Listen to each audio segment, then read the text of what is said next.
திராவிட முன்னேற்ற கழகம் சென்ற 2021 சட்டப்பேரவை தேர்தலினுடைய பிரச்சாரங்களிலே என்ன சொன்னார்கள்? எடப்பாடி பழனிசாமி அவர்கள் முதலமைச்சராக இருந்தபோது திராவிட முன்னேற்ற கழகம் ஆட்சிக்கு வரும், வந்து சில நாட்களிலேயே மது ஒழிப்பை கொண்டு வருவோம் என்று வாக்குறுதி கொடுத்திருந்தார்கள்.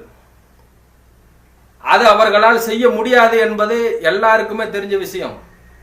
தலைமை கழகத்திலிருந்து அடியிலே இருக்கக்கூடிய கிளை கழகம் வரை வீடு வீடா வந்து கொடியை பிடிச்சிட்டு நின்னாங்க.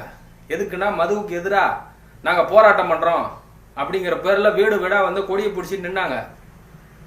ஆட்சிக்கு வந்து சில நாள்கள்லயே நாங்க டாஸ்மாக் ஒழிப்போம், டாஸ்மாக் கடை இழுத்து மூடுவோம்னு தமிழக மக்கள் கிட்ட வாக்குறுதி கொடுத்தாங்க. செஞ்சாங்களா? ஸ்டாலின் அவர்களுடைய பாணியிலே கேட்கிறேன், சொன்னீங்களே செஞ்சீங்களா? மீண்டும் தமிழகத்திலே திராவிட முன்னேற்ற கழகம் ஆட்சிக்கு வர வேண்டும் என்று துடிப்பது எதற்காக? அனைத்து இந்திய அண்ணா திராவிட முன்னேற்ற கழகம் மீண்டும் தமிழகத்தில் வரக்கூடாது என்று நினைப்பது எதற்காக? உங்களுடைய நினைப்பை மக்கள் மத்தியில் திணிப்பது எதற்காக? உங்களுடைய கனவுகள் எல்லாம் வரக்கூடிய 2026 சட்டப்பேரவை தேர்தலில் நடக்காது.